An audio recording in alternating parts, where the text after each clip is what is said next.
Good afternoon and welcome to the Communication and Signal Processing Seminar. This is the last signal seminar for this semester. So I wanted to especially thank Kate Goodwin and Shelley Feldkamp, who have been helping run the seminar.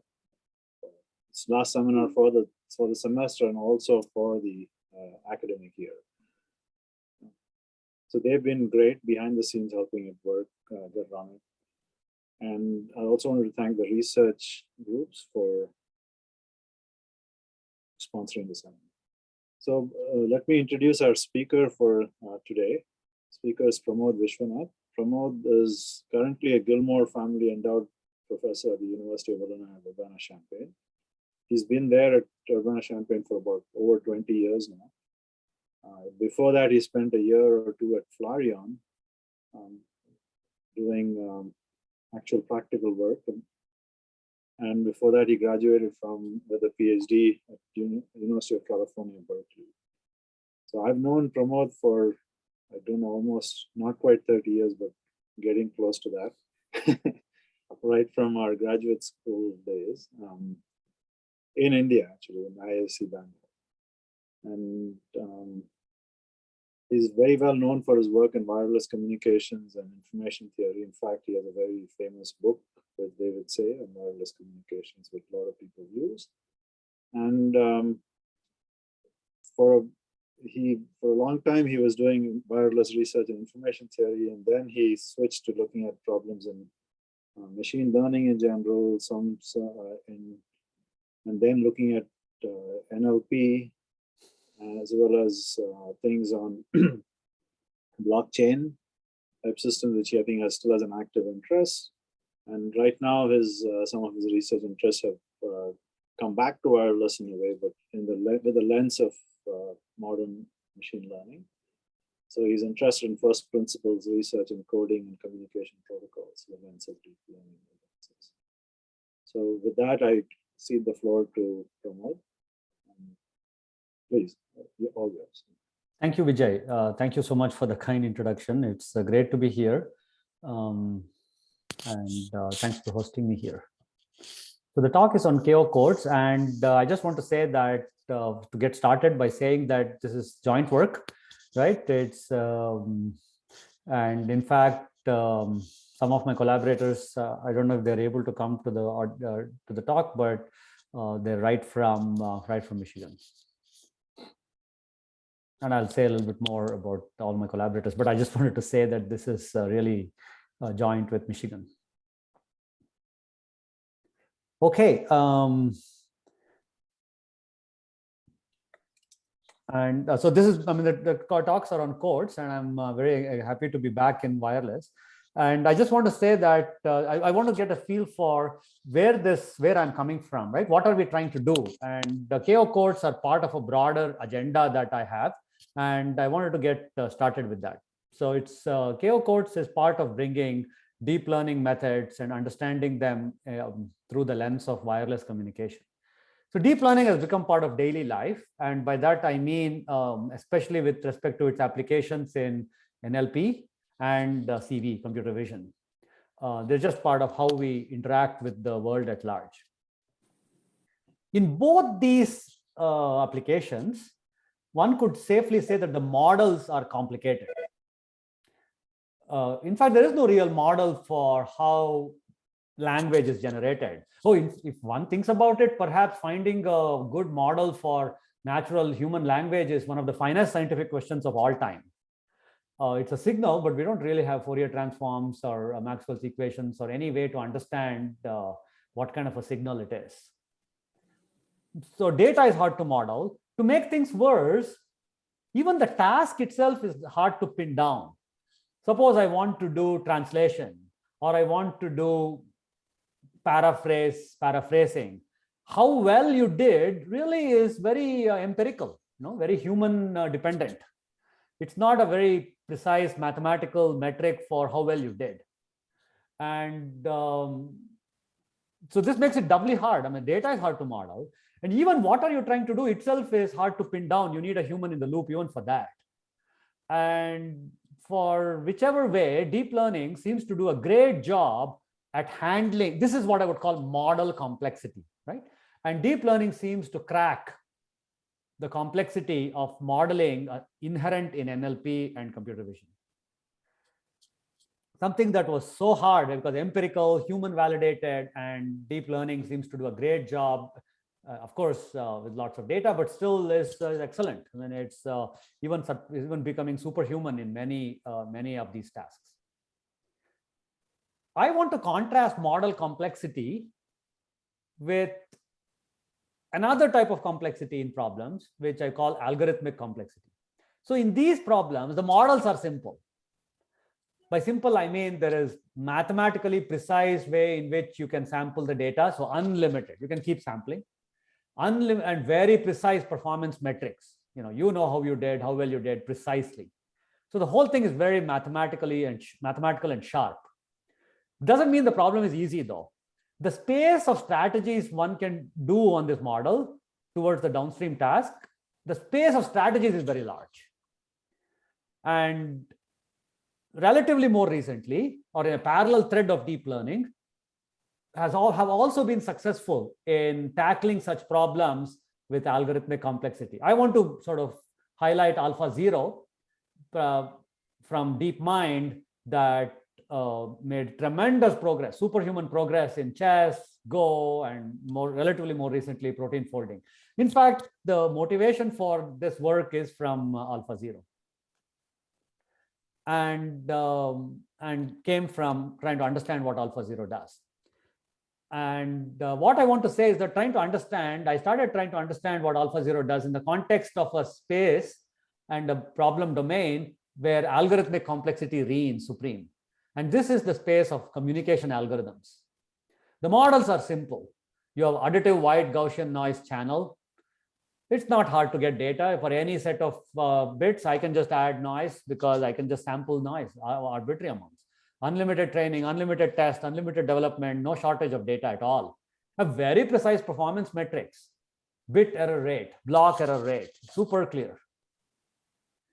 The challenge, of course, is that the space of encoders and decoders are really large. Even if you have 50 information bits mapping into 100 coded bits, rate half, with block length 50, that is a map. Encoder is a mapping from 2 to the 50 to 2 to the 100. And the decoder is the other way around. It's kind of crazy. So it's very, very large space of encoders and decoders, large function space. So there are entire fields of study, information theory, coding theory, communication theory, which tackle this problem in a way. And the codes have been, the discovery of codes have been a major activity, human activity, over the decades, starting with the Hamming codes all the way to Polar codes in 2010, roughly a code a decade, roughly a code a decade. And if you think about it, right, there is no real reason why BCH codes, Reed-Muller codes were done in the 50s and Polar codes in the 2010. Polar codes could very well have been in the 60s. Turbo codes could definitely have been done right after convolutional codes. LDPC codes for sure earlier. In fact, they were done. That was Gallagher's PhD thesis. So it's kind of a Eureka-driven process. It's amazing. In today's day and time, a Eureka moment seemed to drive progress. It's safe to say it's sporadic, once in 10 years. We are at 2020, good time to come up with a new code. And that's the scope, that's the spirit of this project. We want to discover new codes that sit with these landmark codes that have changed sort of our civilization and how communication drives humanity's progress. The impact is undeniable. I mean, this audience is already a communication signal processing audience, so I wouldn't need to preach here, but this is undeniable. Every one of these codes sits somewhere over the air, and it's incredible. So that's the vision for this project. The project is to discover codes and automate the progress rather than depend on once in a decade human eureka moment. And I want to say that Shannon showed long ago, right, with his landmark work, that nearly every code is good. Random code is good. Of course, the thing is that those codes are terrible. Their complexity is incredibly bad, both encoder and decoder. And but so that will reduce the space of codes. But I cannot imagine the hypothesis. The scientific hypothesis here is that there's got to be a lot more than 6 codes that ever went over the air. There's got to be a very large family of very practical codes that do very well over the AWGN channel, and we want to find them. That's the vision and the goal for this project. So the agenda has 2 parts. So I want to bring new tools to the project, new tools to the space. And I'll talk a little bit about what is the existing set of space of tools to build codes and new tools. I mean, we are bringing new tools, and these are deep learning tools. If we are successful, and I'll make a case for one such codes in this talk, they'll give you new codes, they're new state of the art. And that can't be a bad thing, inherent practical value. But I have a deeper agenda, which is that deep learning methods are mysterious, dark arts. And on the other hand, communication algorithms, there's nothing really dark about them. They're very mathematically precise. There's a whole set of baselines to compare against.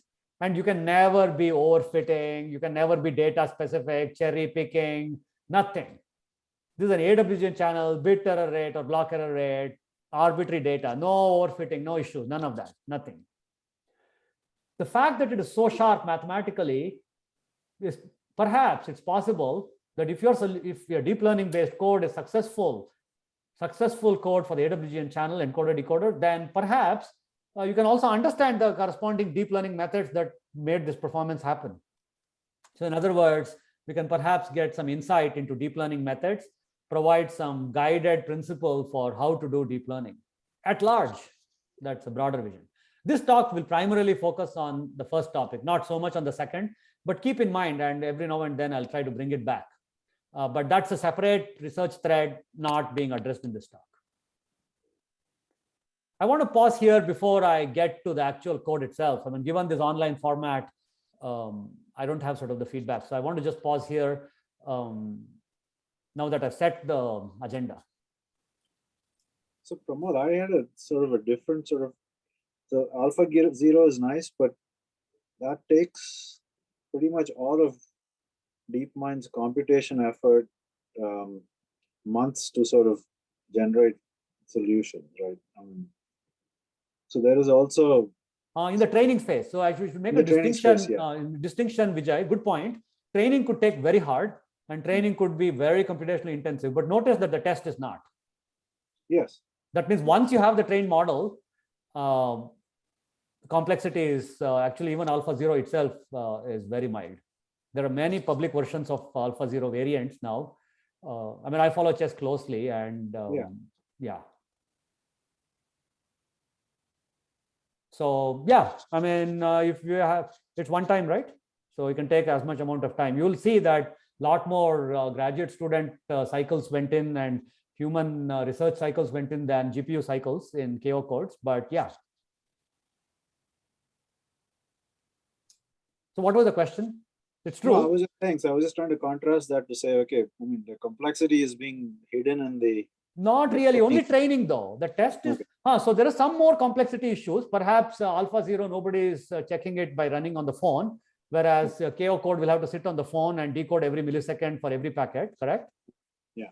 So we'll talk about that, correct? So complexity is an important part though, because if you don't have complexity, Vijay, then you don't need to look at these codes. Like I said, any random code would have done. Yes, exactly. So at the end, performance is not just bit error rate, but complexity. And by complexity, I mean, can you put it on a phone? Mm-hmm. So that is very much part of this vision. Without a complexity, we could not, but I just want to distinguish between test time and training time complexity. Sure. No, I agree. That's a good distinction to have. Yes. Yeah. Because what cost do you put on a human eureka moment, right? So, and you're waiting 10 years for that anyway. So there's a huge cost already at training time. If you look at the traditional method of finding a good code, there's a tremendous cost associated with it. All of humanity thinks, and once in 10 years, you get a code. So I want to distinguish training versus test. So complexity, we will really evaluate based on test. That's the right benchmark. But the automate process is also, of course, saying that I don't want to wait 10 years to find the next code. So yeah, maybe I can revisit this question afterwards, because I'm pretty sure I guess to interpret what deep learning is giving you, you probably need some eureka moments as well. Yeah. Eureka moments is nothing wrong, but I don't want to wait 10 years. Yeah, no, I know, but that's fine. But like I said, I can revisit that at the end of the talk. Definitely. So I'll let you. Hi, Pramod. Yes. This is Lei. I have a quick question. Hi, Lei. How are you? Good. Yeah.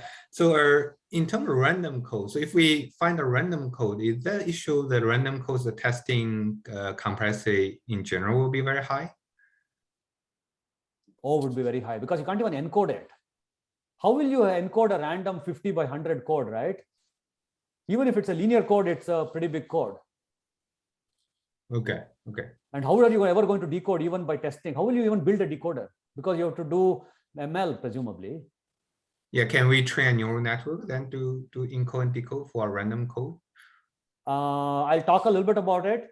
Turns out it's not that easy to do even for, I'll talk a little bit about it, but turns out it's not that easy to even decode the repetition codes. Okay, thanks. Which is a trivial decoder, but it's not that easy to make neural networks go do that. Okay.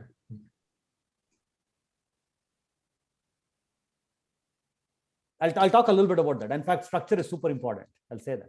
So, okay, I just want to say now that I said the vision, right? I just want to say why a little bit of, just to myself and of course, then hence to the audience at large, because this talk is not just showing some results, but also a call to arms for an entire communities. I'm looking at an AWGN channel, sounds a little bit backward, very well studied, very high bar. Already Polar codes are very good. LDPC codes are excellent. And lower bounds, we have seen information theoretic lower bounds are not that far, especially for large block lengths. What are we doing? Why am I doing this? First thing I want to say, I want to go backwards here. First thing is I'm just curious. I can't believe there's only 6 codes in humanity that have just done well close to information theoretic limits. Hard to believe. Second, given the fact that this is such a hard channel and you do well, chances are the methods that you derived and perhaps the code itself is very robust. And if the channel changes, non-Gaussian, you can adapt to it. And you can do data-driven encoders and decoders. Chances are, if you can solve a hard problem like AWGN, where nearest neighbor is known to be so good, chances are it's good. So, okay, that's just a hypothesis. We'll see what works out. And finally, these codes are only a few, so they have been patented the heck out of them, which is really stifling progress. Anyone who's been in this area can sympathize. And we want to have so many codes that it doesn't matter anymore.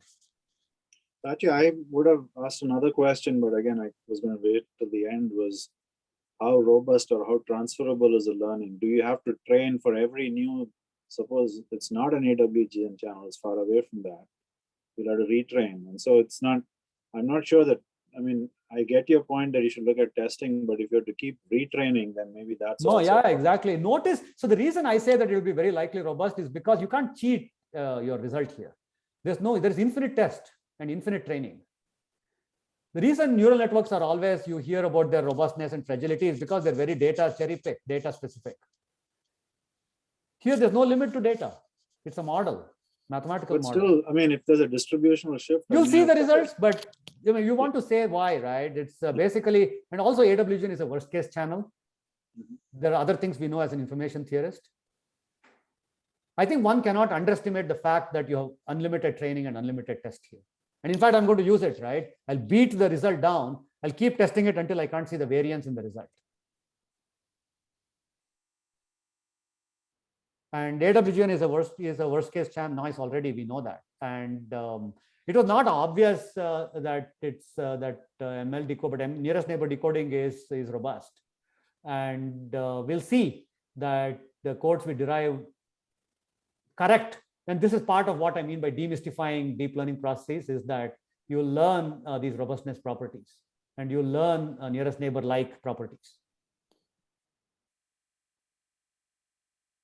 Sure. Good question. You want to be robust and adaptive. Otherwise, it's not going to be very interesting. And one of the reasons we use AWGN is because, right, why are these codes benchmarked based on AWGN? One of the reasons is not because the channel is AWGN, though many times it is. It's a decent model, but also because it's a good model that if you do well on it, very good chances are that you're robust. Not true with Turbo, right? Turbo is famously fragile. And the other codes are pretty good. Other decoders are pretty good. Turbo decoders are famously fragile. And we'll talk a little bit about that somewhere down. So it's not true, by the way, even in existing codes, right? Turbo decoders are extremely fragile to the deviation from AWGN. Iterative decoding, LDPC are doing well, but Turbo is not. Even LDPC can go wrong sometimes.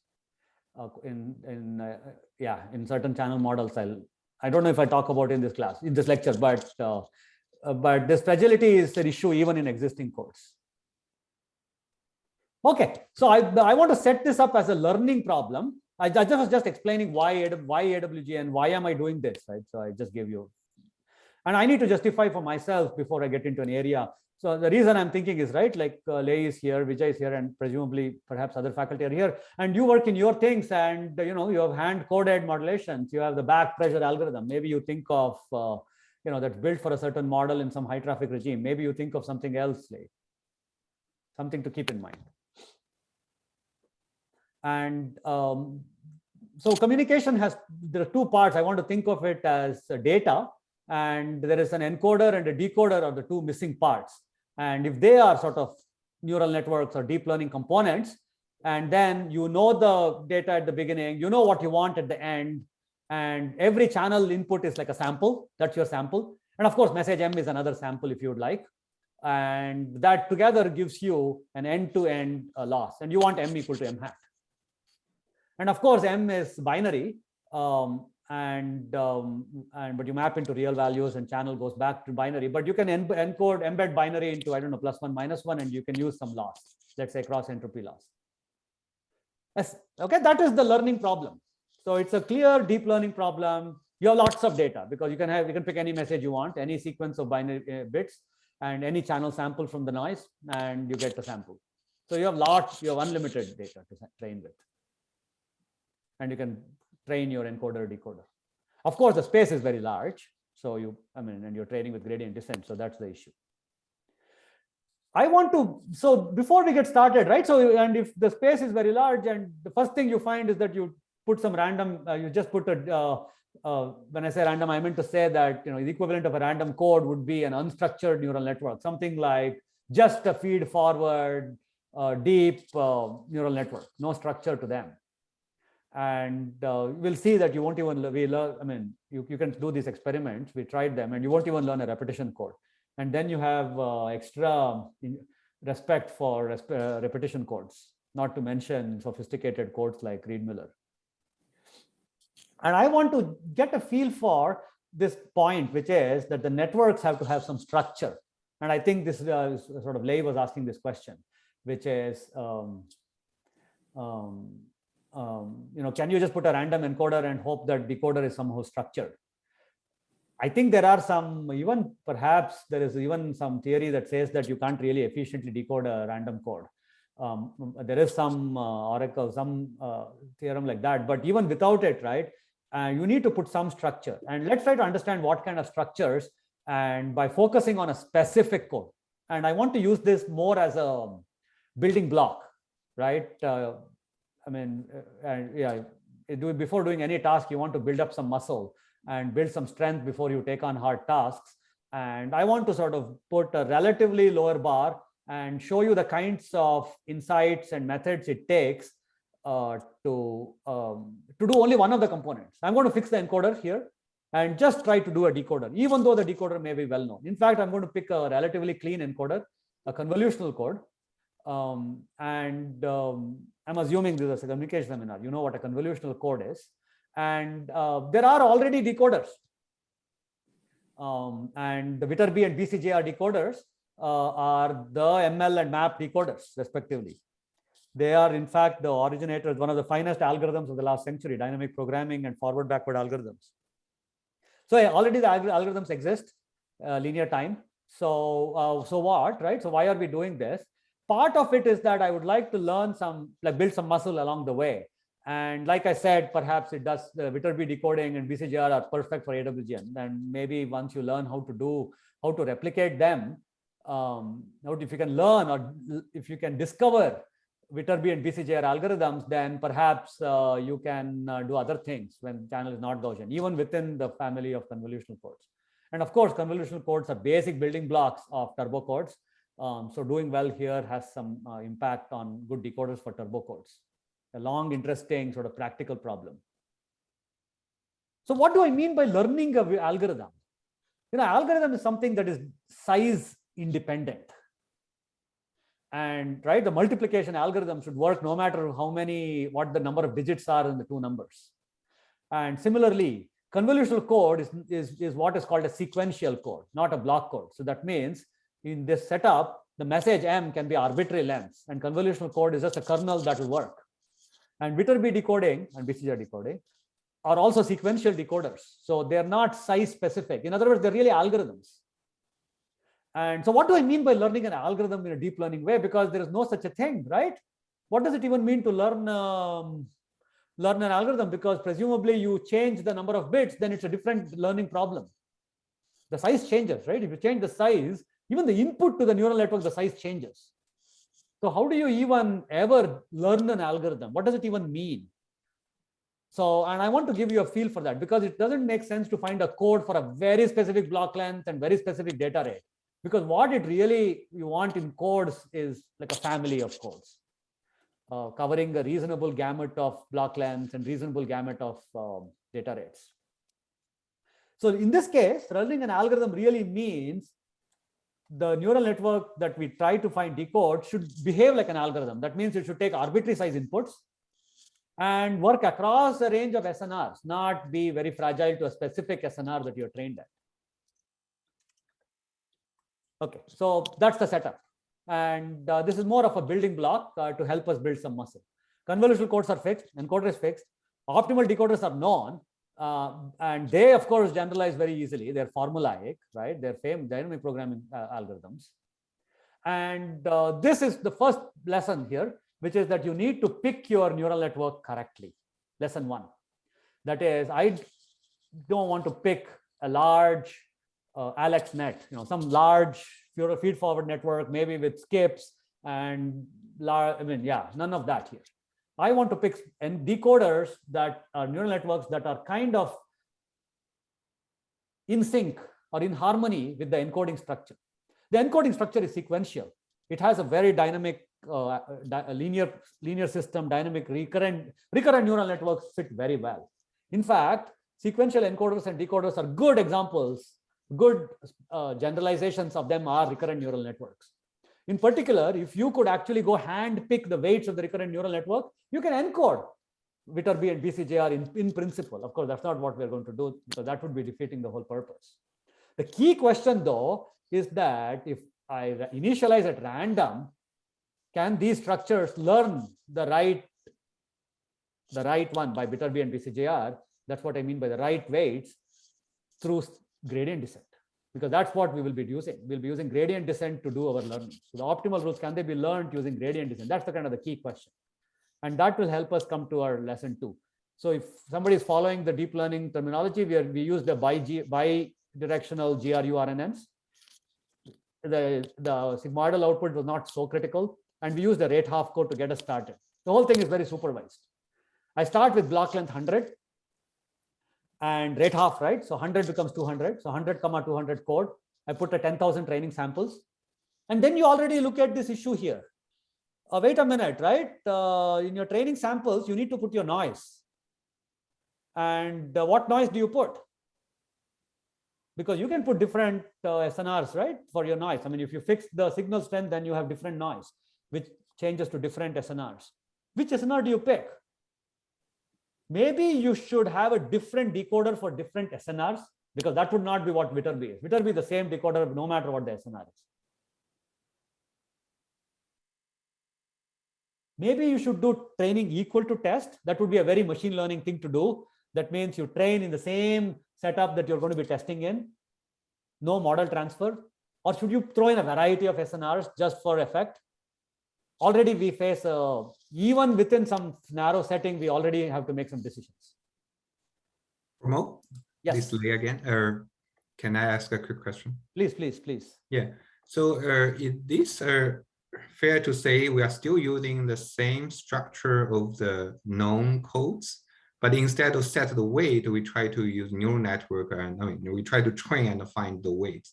And finding the weights is not like traditionally the coding series was thinking about. You learn from no, Lei, this is more than that. So the encoder is fixed, but the decoder is simply a neural network. But I said it's not some, neural networks are not one neural network, right? I don't know if you followed the web page, the neural network zoo. I mean, there's every new species coming up all the time. So I was saying that you have to pick your neural network species with some respect. And that respect you have to pay to the code here, in this case, sequential codes. And the neural network I picked was RNNs. The RNN, as you explained, like it has a kind of structure of the. In a very vague way. I mean, RNNs are very general than, way more general dynamical systems than, I mean, I have some more papers separately understanding RNNs and learning and their dynamic capability and the LSTMs. And so it's a long, I mean, yeah, but I would just say that the family of algorithms RNNs capture is much larger than Viterbi and BCGR. Of course. Okay, Much thanks. larger. Yeah, thanks a lot. Okay, so it's not clear that you'll go and also you're training using gradient descent. So it's not at all clear you'll get anywhere. So we start off, right? And let's say I go ahead and I just have 10,000 samples. I just train it. It's not very hard. Block length is 100, 200, all very simple for people who have done NLP and CV. These numbers are laughable, right? And I think Vijay was asking, are these training samples hard? This is laughable. This is nothing. You hit the button, your laptop will train this. And what we find is that it's not bad, right? And the neural decoder is not bad. And I trained SNR training equal to test. That means it's a different decoder for different SNRs. So I have a different neural network model. In some sense, what one may think is the best case scenario. When I train it, I'll see that it does well at low enough SNRs. But after SNR starts growing, especially in the tail, it starts deviating. You can see the error exponent is quite different for the neural code. It's not the optimal exponent for sure. Even the actual errors are quite different, several orders away, an order at least away. So I wonder why, right? I mean, I thought we did train equal to test. And that's the best case scenario. Is that it? And here I was, my training is 0 dB. And when I did the training equal to 0 dB, I started matching the map decoding, which is very curious because what was special about 0 dB? I mean, I thought training equal to test is even better than training at a fixed SNR. And in fact, that is very curious, the 0 dB. And I tried actually 1 dB and 5 dB, and we tried different fixing. And 0 was somewhat special. I mean, it's not exactly 0. There's a band around 0 that works. And we wondered why. And this was a rate half code. So I tried other codes, other convolutional codes with different rates. And we can find empirically what's the best training SNR, one single SNR that you train at that has the best possible BER performance. And you get a band, and that's this shaded band here. And I tried for different rates of the convolutional code. And this curve traces the Shannon limit for that particular data rate. So the Shannon limit says that if you train at an SNR which is smaller than a certain threshold for a given rate, then even if you're using an optimal code, you are training at so low SNRs for that rate, you have no chance of decoding, simply because this is beyond the capacity of the channel to come. Even if you're using optimal code, the capacity would have been, you're operating above capacity. You should have no business training because your decoder wouldn't work. And of course, convolutional codes are not optimal codes. So there is a back off, there's a cutoff, and this shaded curve actually traces the cutoff rate for the convolutional code for that rate. So this is a lesson number 3 you learned. So lesson 1 was that you needed to pick the right neural network, right? Lesson 2 was that you needed to pick the SNR to be one thing, and that is the hardest possible SNR to pick. That SNR which exposes the Voronoi regions, the decision regions the most, is the one to pick. And this is people who are used to sort of algorithmic thinking. You want to give those instances which are the hardest for that algorithm, and in particular for the problem rather than that specific algorithm. So there are known hard problems for known hard instances for large problems, and you want to find that one. And the hardest, and here the SNR is one single parametric family of hard examples, which is you want to set your noise hard enough but not too hard, and that is the cutoff rate associated with the convolutional code. Once you do that, you start matching. And notice that RNNs can be opened up. They're dynamic processes. And you can, I trained on 100, right? 100 bits, but I test on 100,000. I just open up 100,000 information bits, 200,000 output bits, rate half. The same code works, and the same decoder works, and it matches all the way down the BER curve. So then you feel that gradient descent can learn Viterbi and BCJR, provided you use the right neural network, you respect the coding strategy and learn it correctly, use the right learning rules. So I want to pause here. This is actually a lesson learned along the way.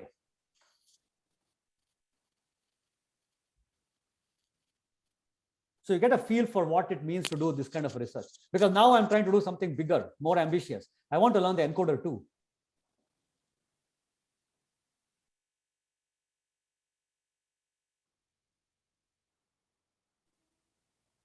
Okay, no question. Let's start. And so code structure is important. That was lesson number 1. And if we see that if you just put some fully connected neural networks, you won't even learn a repetition code. I mean, we can't prove that, but we tried quite a bit, and you're welcome to try. And so you need a structure. You need some structure. And what is this structure? In codes, all codes that we know are linear codes, and we have some linearity provides some structure. But what do you say for structure for neural networks? So if I look at existing codes, right, to get some insight, there are 3 families. There are sequential codes, turbo and convolutional codes and turbo codes, graphical codes based on LDPC, and then there are the algebraic codes, which bring sort of algebraic structure. Reed-Muller codes and polar codes are all in that family. And I want to focus in this family and try to explore them a bit. They are classical codes. They came in the 1950s. And Muller proposed them in 54, having large distance properties, very strong decoder by Reed the same year, very efficient decoder. And I mean, they were not that efficient, but still not, exponential. They were still polynomial, but the large exponent. And recently they've been very interested again. They've been come back to interest. Polar codes are within the same family of Reed-Muller codes. And there are certain variant, and Reed-Muller codes has been a breakthrough in just the theory of understanding. They've been shown to be capacity achieving, originally on the binary erasure channel and more recently on the binary symmetric channel, very recently actually. Polar codes, about a decade ago, a little over a decade ago, the first codes proven to sort of achieve capacity. The others were known to be good, but these achieve, and they got into the 5G standard, especially on the control channels. So you know this. I mean, they both, Reed-Muller and Polar, inherit the same coding and decoding structure. It's a Kronecker operation on something called a Plotkin transform. I'll explain what it is. And just that Polar codes freeze lives differently than Reed-Muller codes. So what is this Kronecker operation? The Kronecker operation is, what you think of it in matrices, except these are operating on bits. So you take bits, right? In this case, 2 bits, Plotkin takes 2 bits and outputs 2 bits. 2 bits goes output for 2 bits. So after the first stage, you have 4 bits, and 4 bits go through the Plotkin, you get another 4 bits, that code word. So Plotkin operation is some black box, and Kronecker operation just repeats it in a tree structure. And which bits you freeze and where is the data? So in this case, 0 and 0 are frozen bits, 1 and 0 are the data bits. Which bits you freeze will tell you whether it's Reed-Muller or Polar. And KO codes generalize this family, keep the same structure, a Kronecker operation. That's why it's KO, Kronecker operation codes, but we'll generalize the Plotkin transform and generalize this notion of freezing and generalize Reed-Muller and Polar into a larger family. That's what codes are. So let's take a closer look. What is this Plotkin mapping? That was I think we saw Kronecker, right? But what is Plotkin mapping? Plotkin mapping is simple. It just takes 2 bits input and 2 bits output. If U and V are the inputs, then the output is U and U plus V, U XOR V. That's it. And you can do it bit by bit. You can give a vector of bits U, vector of bits V, and you get 2n bits as an output, also a vector. I mean, it's a point by point operation, same operation. We can generalize this now, right? If U and V are real values, so notice that neural networks work at the real space. So a neural code would be directly mapping coding and modulation in one shot. So they kind of combine both things into one place. So here you might as well work directly with real values. U and V are vectors, real valued. Some function G of UV, this is a neural network there that matches into RN2, RN, and I'll tell you what kind of neural network. And you can Kroneckerize it now. This is the KO encoder looks like this. If you have a basic building block G, this generalizes Plotkin, then you can build it using the Kronecker operation the same way you would build Reed-Muller or polar codes. So that's the encoder. How does the decoder look like for what's a canonical decoder for Reed-Muller or polar? I'm not saying they are the state of the art, but they are a decoder. They're not the ML. And there is a matching decoder. It's called the successive cancellation decoder. The way it works is the following. You basically do the Plotkin reverse. So that means if I give you a log likelihood ratio for U and U XOR V, can I find U and V? And the successive decoding, what it does is that it first figures out V. And it does it using U and V. In particular, you just add the LLRs, that will take out U and you get V, and that will help you U. And once you figure out U, once you figure out V, then you have repetition code and you can decode U. So this is the successive cancellation decoder of Doomer and Arikan.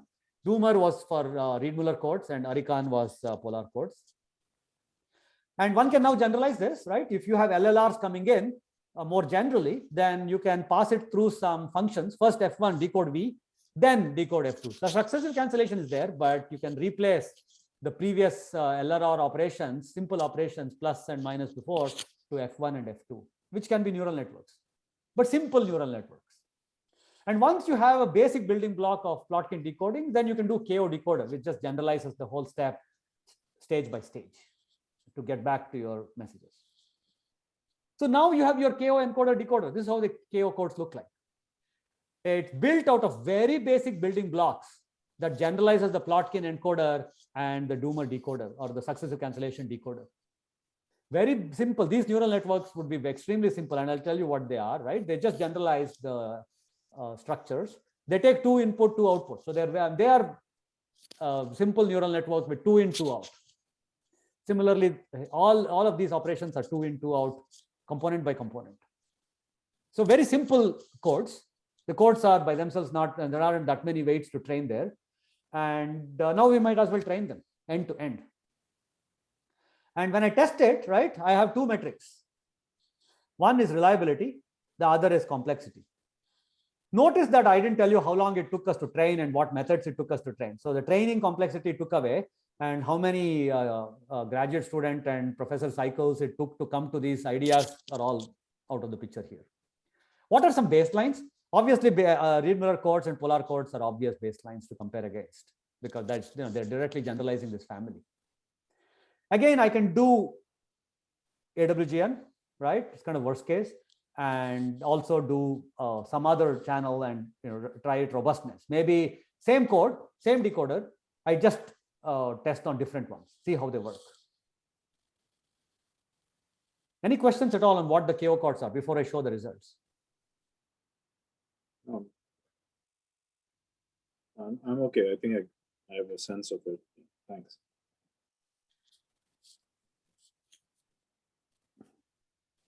Now, if you're thinking about AlphaZero versus much more complicated network, way more. I mean, if you actually follow AlphaZero, it's kind of ridiculous network, because the input itself is not in chess, right? You have to have a right representation. Our representation was already zeros and ones. It's really easy. Whereas the representation, how to say what is on what piece, is incredibly complicated already in chess. And they have to worry about representation to begin with. So the networks are significantly harder. And it's also a 2-player game. So this is not a 2-player game. So all the information is there available in one shot. So there are multiple aspects. So this was supervised learning, that is reinforcement learning. So there are quite a few differences, but the spirit is definitely from, at least I was inspired by that. Okay, let's start with the first one. Hey, Pramod, actually, I have a naive question here. So have you seen about some like a GAN type of structure here to make it more robust, encoding, decoding? Oh, No, it's but here it's a team though, right? The GAN is a competing thing. Here they work as a team. The encoder and decoder work as a team. yeah, but you can think the noise or the channel model is kind of adversarial, right? So you want to make the algorithm more robust. If that makes sense. So I mean, as I said, could be a terrible idea. No, it's not a terrible idea, right? Because we know that the arbitrary varying channel, arbitrary channel noise is as bad as AWGN, right? But that's information theoretic. And but I don't know how to find the worst case noise. And it's possible. Actually, it may be a great idea, Lei. In fact, I don't know anybody's tried this actually. Information theory says that there's no difference for a good code, right? Mm-hmm. The AWGN channel code and the arbitrary varying channel code, that means the worst case noise, are the same. But that's information theoretic again. And I don't know anybody has tested LDPC codes and polar codes with worst case noise, actually, for that matter. Mm. I don't know what their performance is on an arbitrary varying channel. In fact, this is a great question. I'll take this homework. I'm sure there must be someone must know this. I'll look into this. I don't know this. Sure. Yeah. Thanks a lot. Yeah. No, I don't even know the baseline. In other words, I don't know how existing codes do on an AWG on an arbitrary varying channel.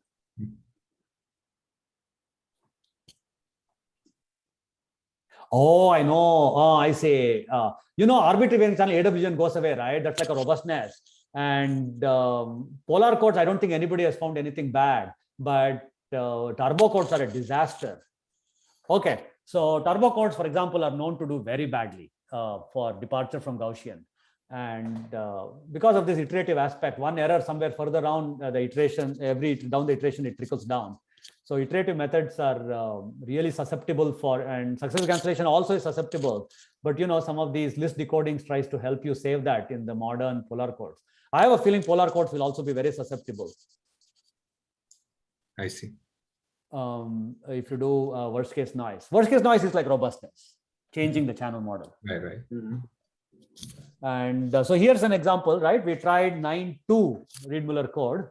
And so relatively small block lengths, right? Rate is 1/9, 50 bits roughly, and 512 block length. And yeah, KO codes move the Reed-Muller codes by a decent margin. We can also plot Reed-Muller codes with ML. I mean, at this rate, you can't plot ML because Reed-Muller codes,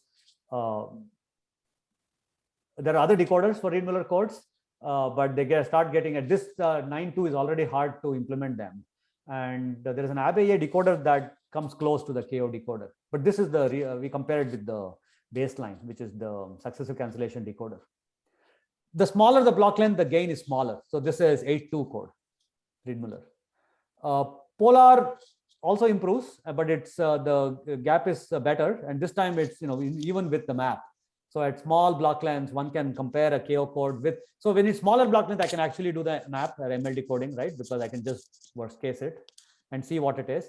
And I want to make two observations here. First, it improves over polar code. That's fine. The second one I want to say is that there's a gap between the ML and successive cancellation for polar, but that gap is very, very small for KO. The KO decoder is already matched to its encoder. So it's already its own ML mapping. So correctly trained encoders, right? We use the right learning from and I didn't say much about what methods we did for the training, but I gave you an example of the kind of hard examples and the idea of training with hardest examples training. And so we use that little bit, Lei, in the sense that because these are parametric problems, and this may be the answer to your question, I can't use any old example. I have to pick an SNR, and I have to pick the right SNR at the right training time. And we use that actually very much in our training methodology. So here the human is adversarial picking the noise. Yeah, but that adversarial is driven by information theoretic insights. That's the Right. cutoff rate for this rate for this SNR. That's the cutoff. That I use that SNR which matches the cutoff rate for that code. So I'm using sort of coding theoretic or information theoretic insights to set the right threshold hardness, but it's single parameter. I mean, GANs are sort of also, high dimensional, but relative much more than one parameter for sure. For sure, yeah. So how does this work, right? I mean, how do you get such good codes which can beat relatively short block lengths? Just to be clear, right? These are not block lengths 500 and stuff like that. But Reed-Muller codes and polar codes are also not for that regime anyway. So these are short block length, short to medium block lengths, which is where actually the gap for information theoretic limits are also the largest. So in a way, there's a reason we were shooting for this. And I can try to, how do I demystify what these codes look like? One, how do you plot a code, right? It's hard to plot a code, but I can plot pairwise distances between points in the code words. And in this figure, we are plotting the histogram of pairwise distances. The blue line, the blue curves are the pairwise distances for Reed-Muller codes. The orange one is the pairwise distance if I did an IID Gaussian code, the random Shannon code. And KO codes are Gaussian-like. Just look at the histogram, they kind of stunningly match the Gaussian histogram. Reed-Muller codes are algebraic codes. They have great minimum distance properties. But to do well on AWGN, it's not the minimum distance. It's more like the histogram of the pairwise distances that really have to go right. They have to be Gaussian-like. And so that's sort of my point, and they're robust. We try them out. I mean, Vijay talked about this. I wanted to end with this. Complexity is super important. And I especially I'm interested in the runtime complexity, not the training time, is one time. The codes are simple. So they're small number of operations. And RM codes would have, for the same size, 9.2 would have about 10,000 operations. KO codes are about 500,000, about 50 times more.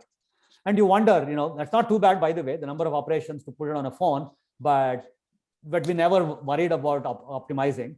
So we went and optimized KO codes. We call them tiny KO. And we did the usual methods of optimization, right? There has been a whole variety of methods on how to shrink neural networks. Many of those methods automatically work. Cut down the 8-bit precision is plenty enough. You don't need double precision. 8-bit was good enough, things like that. And that already brought it down to 44K. So it's about 4 times the number of operations of Reed-Muller codes and polar codes. And I mean, in some sense, like I said, this is the beginning of an era. And we've been working on how to bring KO codes on chip. So TinyML is a big revolution, mixing embedded systems and deep learning. And there's a natural fit to bring commodity hardware as opposed to ASICs and application-specific hardware. Just the way we are trying to bring codes without any IP issue, I'm trying to use commodity silicon to decode communication. So the same way there is democratization of ideas and IP in codes, there is a democratization of I want to bring commodity silicon and commodity hardware to decode chips, for decoding chips. That's the talk. I want to give a big shout out to our collaborators, especially the students who are heroics in the dark trenches of deep learning. Ashok Vardhan is my student, is graduating this year. So if you're looking out for someone, yes, he's there. Xiang Liu is a graduate student at the University of Washington, Seattle, working with Seung Oh, who's a collaborator on this work. And Wahid Jamali is a student here at Michigan, finishing this year with Hessam Mahdavifar, who is one of our collaborators on this project. Thank you. So Pramod, thanks. So maybe I'll ask a question which I was thinking about too. I mean, so your KO codes are built on, you could say they're built on the Eureka moments of the past, right? I mean, it's looking at the fact that we have this algebraic structure and we are exploring within that algebraic structure saying, okay, I want to generalize that. If that was not available, I mean, the question in some sense with deep learning is if that structure was not available, would the system learn it, right? I mean, and I guess I'm not entirely convinced that that would happen. Oh, I'm not If trying to it- convince anyone on that either. In fact, I'm not trying to convince anyone on that. I never made that point. Also notice that I want to say two things. The deep learning trenches are deep and dark. And I will take any success we get. Second, can one construct using deep learning codes beyond this family? We only know these families here. And can deep learning methods go beyond this family to construct codes? There's work in progress very much. Normally, you don't talk about things that don't work, right? So yeah, no, of course. so I'm not doing that here. Yeah. So you'll have an opportunity to do that. Definitely part of the vision of this program is to enlarge the family of structures beyond which the codes are there. But I guess that's part of the challenge with this large space. No, not the challenge, Vijay, because the codes are so specific, they're very narrowly defined even within No, this these family. codes are very, I mean, I agree. That's but why the IP works. See, that's why the circuits also have to be specific. Yeah. So if we can generalize, the IP goes away, the silicon becomes commodity silicon. No, I agree with your motivation. I'm speaking as a practical person here. Space of encoders and One decoders cannot are very underestimate improving this family here. Yeah. Oh no, I definitely buy that. I'm just saying that the space of encoders and decoders in general to search over is so large that Yes, it's that's an why I'm interesting giving a task. talk here to welcome people to join this project. This is a call for arms. Yeah.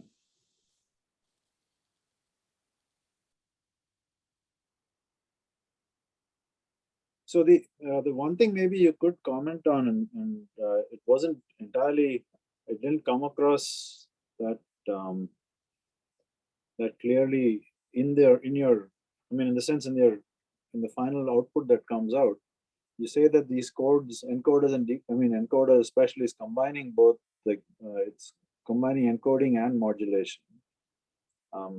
Yeah, because see, if you look at how the encoder works here, right, very early on in my talk, you map bits directly to channel, which is a real value already. Yeah. So it I matches mean, both, maps both coding and modulation in one shot.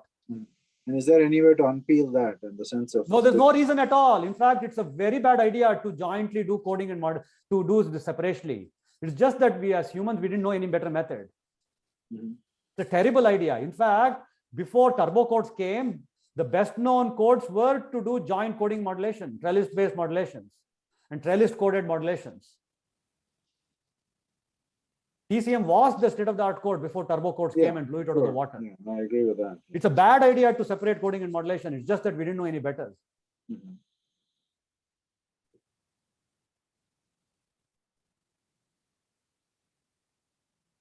And so the question then maybe is how much of the gain is coming from that? Good question. So for that, I think that's where we should look at our paper. We combine them. So we can do what is called a binarized KO code. That means we convert the KO code output to the nearest binary values. So now it becomes a binary to binary code. And I can also plot. Turns out that improves over Reed-Muller, but not by much. Okay. So a good bit of the distance actually is coming by properly doing it directly to real. And actually getting the distances in Euclidean space as opposed to Hamming space. Yeah, because the Gaussian channel works is on the Euclidean distances. The Hamming distances is not that different. We tried it out. By the way, there's a website, deepcom.github.io. I meant to say that whose entire goal is to demystify and handhold the data. All the data associated with this paper, including the test sets, the training samples, are all available there. So please take a look. deepcom.github.io. So let me open this up more broadly for questions. I unfortunately am going to have to leave in a few minutes because I have to go pick up, do a daycare. You can't avoid that whip. So I will leave it open for questions. Or maybe, Lei, are you planning to stick around for a bit? Yeah, I also have a meeting in a few minutes. So Okay, so maybe I'll make Pramod the host. I'll turn off the recording, make Pramod the host, and then Yeah, we can just ask if there are questions, and I'll take it from here. Thank you. Yeah.